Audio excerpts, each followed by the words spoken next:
Tshwane Mayor Cilliers Brink has blamed illegal water connections and land invasions for dry taps in Mamelodi, outside Pretoria. Yeah, he and other municipal officials inspected 2 reservoirs in the township to determine the cause of the prolonged water outages there.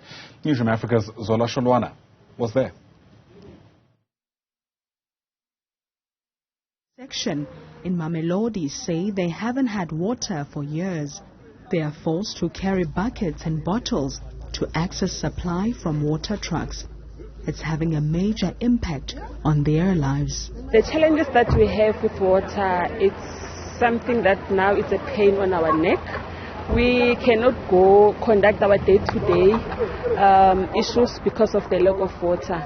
Our challenges started in 2017 when the new administration took over the municipal coalition government, DA and their coalition partners. So now we are subjected to these inhuman living conditions whereby we sometimes can go days without water, especially on weekends. We don't have water, especially those who are living in high-lying areas. At least the ones in lower-lying areas, they can still get those drops. Because challenge number 1, our kids. Now we no longer worry about ourselves, our kids. It's now affecting the schools. Just last week, kids were let out from school for 2 days, 2 consecutive days in a row, whereby there was no water.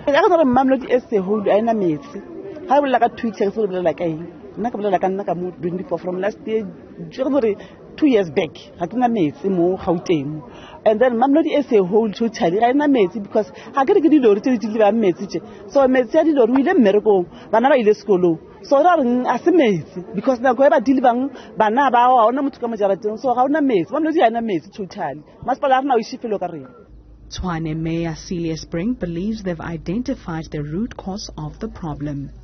So it's fundamentally unfair that illegal connections and land invasions lead to paying consumers in places such as Mamelodi not having water at high peak times.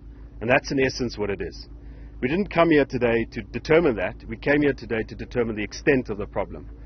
We've got unlawful invasions of land on this reservoir site, then tapping into the infrastructure, and that is not metered.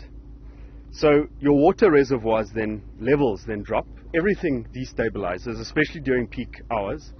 And now I get grandmothers and old people who pay their accounts who say they have to get up at 1 o'clock in the morning just to have water because of the illegal connections.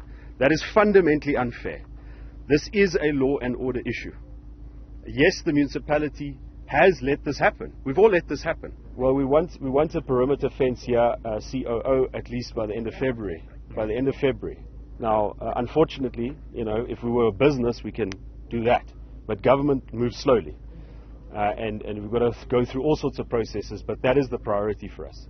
A councillor in the area believes the problem is due to coalition politics in the metro. These problems started mushrooming back then in 2016 when the DA and EFF got into a coalition. And then the EFF promoted that people must go and occupy as many pieces of land as they could. So then, which means that they were now undermining the developmental plans that we would have had when the ANC was in government. Now, with that in mind, it then necessitated that there would be a demand of water. And for people that were not on the radar or the plans of the city at the time. So then all of these people started tampering with the infrastructure that was meant for a certain number of people. Tshwane's Utilities MMC has called on residents to help fight illegal water connections. Also a call to the residents.